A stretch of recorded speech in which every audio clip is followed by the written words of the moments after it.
There are moments in life when everything seems to go wrong, when each step forward feels like pushing against a wall. For Emiliano, that moment had arrived. In his native Mexico, nothing was working. He had lost his job, his savings were vanishing, and hope was becoming a luxury he could no longer afford. But sometimes the biggest changes begin with a single decision. A ticket, a flight, a goodbye.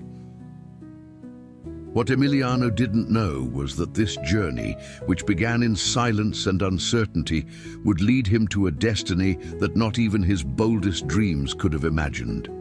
Because sometimes, in the darkest nights, the brightest lights are born. Emiliano left Mexico with a heart full of fear and a suitcase full of dreams. The ticket to Houston had been paid for by his cousin Sebastian, who had been living in the United States for a few years and promised to help him get started. It wasn't a luxurious arrival, nor a heroic one, just a man trying to escape the weight of failure. At the airport, everything was new and intimidating. Emiliano barely spoke English, and the signs seemed like riddles in an unknown language. But he followed the stream of people and managed to get through immigration without much trouble. Sebastian was waiting for him outside, leaning against an old black car with Texas plates. He greeted him with a strong hug and a tired smile. "Welcome to the other side," he said. "It's not paradise, but it's better than staying stuck." They drove through wide highways, past unfamiliar neighborhoods, and finally arrived at a modest apartment complex in a quiet area of the city. Emiliano would share a room with Sebastian, who worked long hours at a cleaning company. That first night, lying on an inflatable mattress, Emiliano stared at the ceiling fan and wondered if he had done the right thing. There was no turning back. The plane had taken more than his body. It had taken a version of himself that he would never be again. The next day began early. Sebastian handed him a basic cleaning kit and explained what he could help with. Although Emiliano was not yet legally allowed to work, he could assist with a few safe tasks while learning how things worked. "Here, we all start from the bottom. But if you're smart and persistent, doors will open." Emiliano nodded. He didn't feel smart or brave, but he had no choice.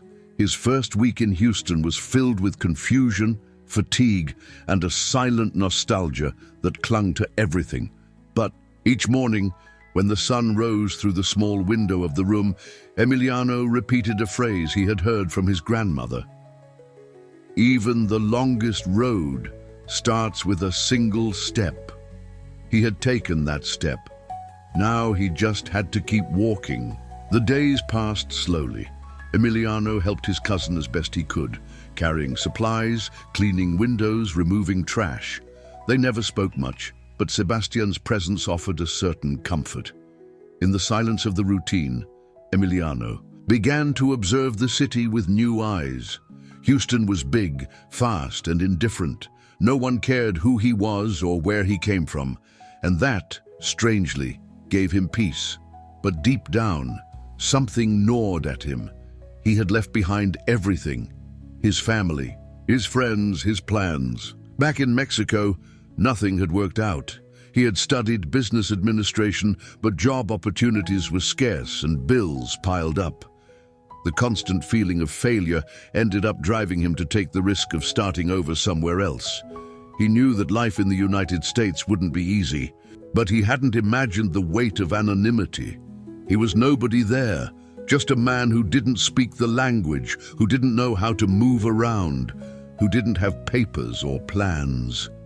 At night, he lay on the same inflatable mattress, staring at the same fan, thinking about everything he didn't say out loud. Sometimes he thought about going back, buying a return ticket and pretending none of this had happened. But when Sebastian got home tired, with hands calloused from work and a look of stubborn dignity, Emiliano reminded himself why he had come.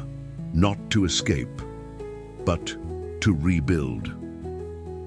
One afternoon, While walking through a neighborhood near the apartment complex, he saw a sign in a small cafe window. Buscamos ayudante, we need help. He didn't think twice. He went in, asked for the manager with shaky Spanish-accented English, and offered to do whatever was needed. That's how he got his first chance. It wasn't much, cleaning tables, sweeping the floor, helping in the kitchen, but it was honest work. And for the first time in weeks, Emiliano felt like a person again. Maybe the path would still be long, but at least now he had taken the second step. The days at the cafe were exhausting. Emiliano arrived early, cleaned everything before the customers showed up, carried boxes, and spent hours standing. The salary barely covered basic expenses, and he still depended on Sebastian to get by. But something had changed. At night, he no longer collapsed from sadness. He was tired, yes, but his hands had purpose. He had a routine, and that gave him strength. On a Sunday morning, after finishing his shift, Emiliano passed by a small convenience store near the cafe. He went in to buy water and a chocolate bar.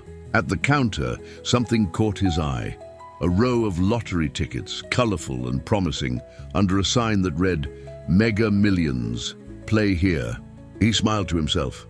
What kind of dream was that? A piece of paper that claimed it could change your life. Still, almost instinctively, he took out a crumpled $5 bill from his pocket and pointed. "One ticket, please." He didn't know the rules, didn't choose the numbers. It was a random selection. Back in the apartment, he placed the ticket in a drawer and forgot about it.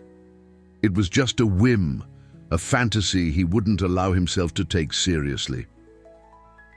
The following week was tough.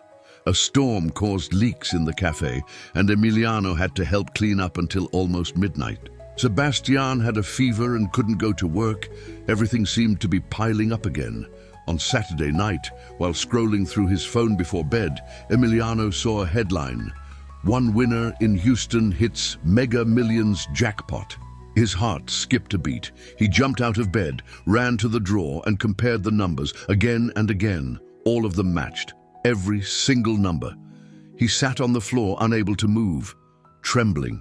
He read the rules, the deadlines, the instructions. Then he reread everything, dozens of times.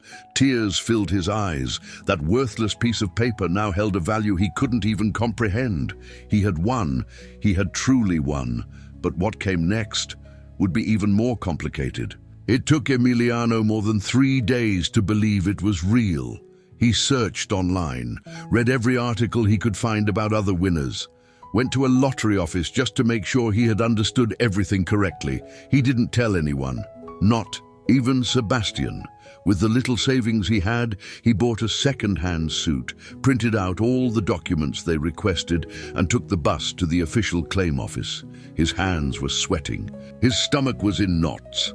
At the counter, a woman in a blue shirt took the ticket, scanned it, and looked at him. Then she smiled. "Congratulations, sir. You're the winner."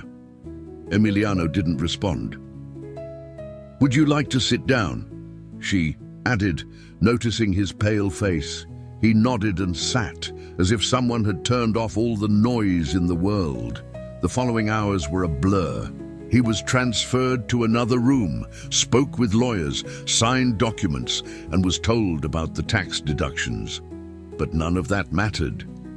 The amount was still astronomical, enough to change his life and the life of anyone he loved. That night, he returned home as if nothing had happened. He entered silently, took a long shower, and sat beside Sebastian, who was watching TV.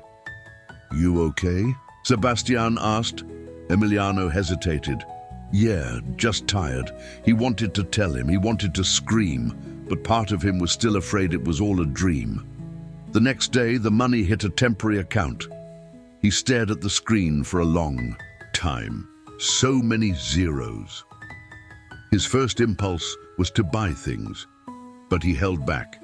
Instead, he made 2 lists. On one, everything he had always dreamed of: traveling, owning a home, building something that was truly his. On the other, all the people he had disappointed. He knew he had a second chance, and he was going to do things right this time. Emiliano didn't quit his job right away. He continued cleaning tables, taking the bus, and working double shifts, all while carrying a secret that burned in his chest. He needed time to think, to plan, to breathe. He opened a bank account in his name and hired a financial advisor recommended by one of the lawyers from the lottery office. He didn't want to make foolish mistakes. Not now. One night after work, he sat with Sebastian and finally told him everything. His cousin stared at him for a long time. "You're not joking?" Emiliano shook his head. "I'm serious. I needed to be sure before telling anyone." Sebastian got up, paced the room, and then hugged him. "You deserve it, cousin, after everything you've been through." From that day on, everything began to change. Emiliano rented a small but comfortable apartment near downtown. He enrolled in English classes, bought a decent car, nothing too flashy, nothing that would make him forget where he came from. But most importantly, he began to study. He read about investments, real estate, startups. He watched hours of online courses, took notes, asked questions. The world of finance, once a distant universe, now unfolded before him like a new language he was eager to master. Some laughed at him, the cleaning boy who thought he could become a businessman. But Emiliano didn't stop. He knew what hunger was, what rejection was, and now he had something that neither poverty nor fear could take away: a chance. 2 years had passed. Emiliano now lived in New York, in a high-rise apartment overlooking the city skyline. The windows offered a panoramic view of lights, streets, and stories, a reminder of how far he had come. He had invested in a small food delivery startup in Texas, then in a logistics app that gained popularity in Florida. One success led to another. He wasn't just lucky, he was prepared. He had studied, he had learned, and he had surrounded himself with people who believed in him. He still remembered the first night in Houston, the floor mattress, the strange noises outside, the loneliness. And now, there he was, in a suit, standing in front of a mirror, preparing for a meeting with international investors. He hadn't forgotten where he came from. That's why every month he sent part of his earnings to support educational projects in Mexico. He wanted other young people to have a chance, even if they couldn't buy a lottery ticket. That morning, as he reviewed a new investment portfolio, Emiliano paused for a second. He walked to the window and looked at the city. He smiled. Life didn't owe him anything, but he had taken the pieces of his pain and built something with them. Not luck, not magic, just the will to keep going, even when everything said he should stop, and that, more than the money, was his greatest victory. If this story inspired you, leave a like, subscribe to our channel for more emotional journeys like this, and share it with someone who needs a reminder that even when everything seems lost, a single chance can change everything. Would you like a follow-up story about Emiliano's new life in New York, or a new journey from another inspiring character? Let us know in the comments.